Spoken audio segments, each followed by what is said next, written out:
Hello hi అండి నమస్తే welcome back to our YouTube channel. నేను మీ ఆంధ్ర అమ్మాయి హేమ. ఈరోజు నేను బయట స్వీట్ షాప్స్లో చేసే కారా బూందీని అయితే చేస్తున్నానండి. ఇది మన సబ్స్క్రైబర్ ఒక ఆవిడ భవానీ గారు కామెంట్ పెట్టారండి కారా బూందీ వీడియో పెట్టమని. ఆవిడ కోసం అయితే చేస్తున్నాను నేను ఇది స్పెషల్గా. ఎలాగా వచ్చి సంక్రాంతి సీజన్ కాబట్టి అందరూ తప్పకుండా ట్రై చేస్తారని అయితే అనుకుంటున్నాను. దీనికోసం నేను మిక్సింగ్ బౌల్ ఒకటి పెట్టుకొని దానిపైన ఇలా జల్లెడ లాంటిది ఒకటి పెట్టుకున్నానండి. దీనికోసం 2 కప్స్ శనగపిండి అయితే తీసుకున్నాను. 3/4 కప్పు వరిపిండిని కూడా తీసుకున్నాను. అలాగే ఇందులో కొంచెం సాల్ట్, కొంచెం కలర్ రావడం కోసం అని చెప్పి నేను పసుపునైతే తీసుకుంటున్నాను. ఇందులోనే కొంచెం త వంట సోడా కూడా వేసుకోవాలి. ఒక పావు స్పూను వంట సోడా వేసుకొని బాగా జల్లించుకోవాలి. చూసారా ఎలా అయితే ఉండలు వచ్చేసినాయో, ఇలా ఉండలు ఏమీ లేకుండా జల్లించుకోవడం వల్ల బూందీ బాగా వస్తుందన్నమాట. ఇది తర్వాత ఇందులో కొంచెం వాటర్ వేసుకుంటూ బాగా మిక్స్ చేసుకోవాలి. ఒకేసారి ఎక్కువ వాటర్ అయితే పోసుకోకూడదు. తక్కువ తక్కువ వాటర్ వేసుకుంటూ చేసుకోవాలి. అంటే ఒకేసారి ఎక్కువ వాటర్ ఎక్కువైపోయిందంటే కనుక బాగా పలుచగా వచ్చేస్తుంది పిండి. మన క్వాంటిటీని చూసుకొని దాన్ని బట్టి కొంచెం కొంచెం వాటర్ వేసుకుంటూ మిక్స్ చేసుకోవాలి. ఇలాంటి ఒక విస్కర్ తీసుకొని దాంతో మిక్స్ చేసుకోవడం వల్ల మనకి ఈజీగా ఉంటుంది. గరిటెతో అన్నా చేసుకోవచ్చు, కాకపోతే ఇలాగా విస్కర్ అయితే బెటర్. విస్కర్తో నేను బాగా మిక్స్ చేసేసుకున్నాను దాన్ని. వాటర్ చూసారా, ఇందులో వాటర్ సరిపడా వేసుకోవడం వల్ల బాగా పలచగా అవ్వలేదు. క్వాంటిటీ కరెక్ట్గా వచ్చింది. మీకు అలా క్వాంటిటీ ఉండాలి. అలా ఉంటే మీకు సరిపోతుంది. తర్వాత నేను ఆయిల్ అయితే పెట్టుకుంటున్నాను. డీప్ ఫ్రైకి సరిపడా ఆయిల్ పెట్టుకోవాలి. ఇది బూందీ వేసినప్పుడు ఎప్పుడైనా కానీ ఆయిల్ అన్నది చాలా హీట్లోనే ఉండాలండి. చల్లారిపోతే మాత్రం బూందీ తప్పడుగా వచ్చేస్తాయి. రౌండ్ బాల్స్లో అయితే రావు. అందుకని ఆయిల్ మంచి హీట్గా ఉండగానే మనం బూందీని అయితే వేసుకోవాలి. నేను ఒకసారి చెక్ చేసుకున్నాను, ఆయిల్ హీట్ అయ్యింది.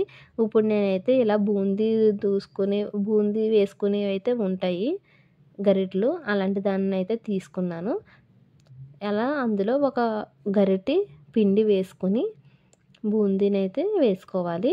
ఇక్కడ టిప్ ఏంటంటే మనకి బూందీ రౌండ్గా రావాలి అంటే గనక మనం వేసుకున్న పిండిని గరిటె మీద పిండి ఏదైతే వేసుకున్నామో దాన్ని అయితే తట్టకూడదండి. ఇలా ఇలా ఇలా గరిటెని కొట్టాము అంటే గనక తోకలు తోకల కింద వస్తాయి. అదే పిండిని వేసేసి వదిలేసాము అంటే గనక తోకలు లాంటివి రాకుండా రౌండ్గా వస్తుంది మనకి ఇది బూందీ కూడా. అందుకని చెప్పి ఎప్పుడు గరిటెని అయితే కొట్టకండి. అండ్ అలాగే వేపుతున్నప్పుడు కూడా మనం అలా తిప్పుతూ మంచిగా వేపుకున్నామంటే ఈవెన్గా వస్తుంది ఆ కలర్ అన్నది కూడా. చూసారా, నేను పసుపు వేసుకోవడం వల్ల మంచి కలర్ వచ్చింది. చాలా బాగుంది బూందీ కూడా. అండ్ అలాగే క్రిస్పీగా కూడా వేగినాయి అనమాట అవి. ఇలాగా వేపుకోవాలన్నమాట. తర్వాత బూందీ దూసుకునేది కాకుండా ఇలాగ గరిటెలు కూడా మనందరి ఇంట్లో కామన్గా ఉంటాయి కాబట్టి నేను దీంతో కూడా చూపిస్తున్నాను. నేనైతే ఈ గరిటెలో పిండి వేసుకున్న తర్వాత కొంచెం పైన ప్రెషర్ ఇచ్చి ఇలా దోశ వేసినట్టుగా తిప్పుతున్నాను అనమాట.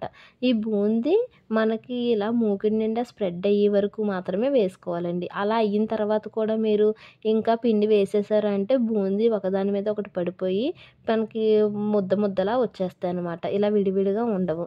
అందుకని చెప్పి మనం అలాగే ఎలా పడితే అలా వేసుకోకూడదు. మనం మూకుడు నిండే వరకు వేసుకోవాలి అంతే.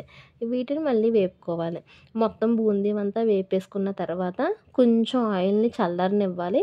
అప్పుడు మనం ఇందులో వేరుశనగ గుళ్ళు అయితే వేపుకోవాలి. అదే వేడి వేడి ఆయిల్లో వేరుశనగ గుళ్ళు వేసేస్తే తొందరగా వేగిపోతాయి. లోపలేమో వేగవన్నమాట. కలర్ అయితే తొందరగా వచ్చేస్తాయి. అందుకని ఆయిల్ కొంచెం చల్లారిన తర్వాత గుళ్ళు వేసుకొని వేయించుకోవాలి. తర్వాత నేను ఇందులోనే కరివేపాకు కూడా వేసి వేయించుకుంటున్నాను. ఈ కరివేపాకు కూడా క్రిస్పీగా వేగిన తర్వాత మంచిగా వేపుకొని బాగా మార్చేయకూడదు, మామూలుగా క్రిస్పీగా వేగితే సరిపోతుంది. మళ్ళీ నేను ఇందులోనే వెల్లుల్లిపాయలు కూడా వేసుకున్నాను. వెల్లుల్లిపాయలు రెమ్మలు అన్నది పూర్తిగా ఆప్షనల్ అండి. ఎవరికైనా ఇష్టమైతే వేసుకోవచ్చు, ఫ్లేవర్ ఇష్టం లేదనుకుంటే మానేయచ్చు. అవి కూడా వేగిన తర్వాత ఇందులో ఇక్కడ చూపిస్తున్నాను చూసారా, కారం బూందీ ఎంత క్రిస్పీగా వచ్చిందో చూసారా. తర్వాత ఇందులోనే మనం మొత్తం బూందీని ఒక పళ్ళెంలోకి తీసేసుకొని అందులోనే వేరుశనగ గుళ్ళు, కరివేపాకు, వెల్లుల్లిపాయలు, తర్వాత ఇందులో 2 స్పూన్స్ కారం, నేను తీసుకున్న క్వాంటిటీకి అయితే 2 స్పూన్స్ కారం, 2 స్పూన్ల ధనియాలు, అలాగే 2 స్పూన్లు జీలకర్ర పొడి, కొంచెం సాల్ట్, ఆల్రెడీ సాల్ట్ వేసుకున్నాం కాబట్టి చూసుకొని వేసుకోవాలండి. కొంచెం సాల్ట్ కూడా వేసుకొని చేతులతో అలాగ కలుపుతున్నాను. అలా అని మరీ బాగా కలిపేయకూడదండి, చెదిరిపోద్ది మొత్తం బూందీ మొత్తం. మనం పైన అలా కలుపుకోవాలి. మీరు కూడా ఒకసారి ట్రై చేయండి. ఇలాగా సంక్రాంతి వస్తుంది కదా, అందరూ ట్రై చేస్తారని అనుకుంటున్నాను. భవానీ గారు కామెంట్స్లో టిప్స్ అయితే షేర్ చేయమని అడుగుతున్నారండి. ఇందులో అయితే చాలా టిప్స్ చెప్పాను ఈ రెసిపీకి. మీరు కూడా ఒకసారి ట్రై చేయండి భవానీ గారు. థ్యాంక్ యూ అండి. అండ్ అలాగే ఎవరైనా కొత్త వాళ్ళు మన ఛానల్ చూస్తున్నట్టయితే సబ్స్క్రైబ్ చేసుకోండి. వీడియో నచ్చినట్లయితే లైక్ చేయండి, షేర్ చేయండి. మరిన్ని వీడియోస్ కోసం కామెంట్ చేయండి. అండ్ అలాగే సబ్స్క్రైబ్ కూడా చేసుకోండి. Thanks for watching.